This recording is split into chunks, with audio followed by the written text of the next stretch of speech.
আমরা যখন ফটো তুলি তখন আমাদেরকে বলা হয় স্মাইল প্লিজ, অর্থাৎ হাসি মুখের ছবি। সেই হাসি মুখের শুধু ছবি কেন, হাসি মুখটা যদি আমরা সব সময়ের জন্য সকলের কাছে প্রেজেন্ট করতে পারি, আমাদের অনেক ব্যথা বেদনা দূর হয়ে যাবে এবং অন্যের ব্যথা বেদনা তাদেরও দূর হয়ে যাবে। কীরকম জানেন না, এতে ভগবান অনেক খুশি হবেন।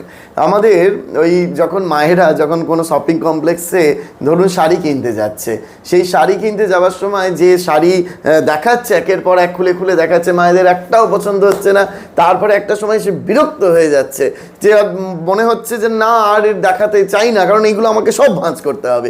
কিন্তু যেই ম্যানেজারের দিকে চোখটা গেল, ম্যানেজারের দিকে তাকাতেই সে আবার একগাল হাসি মুখে বলল আরেকটা দেখাই, তখন আবার সে আরেকটা খুলে দেখালো। ঠিক সেরকম অপরেরও যদি আমার সাথে খারাপ ব্যবহার করে, অপরের জন্য অপরের কোনো কারণে কাজে আমাদের বিরক্ত বোধ আসলেও আমাদের দৃষ্টিটা যেন ওই ভগবানের দিকে থাকে, আর আমরা তখন তার কাছে হাসি মুখ নিয়ে দাঁড়াতে পারি।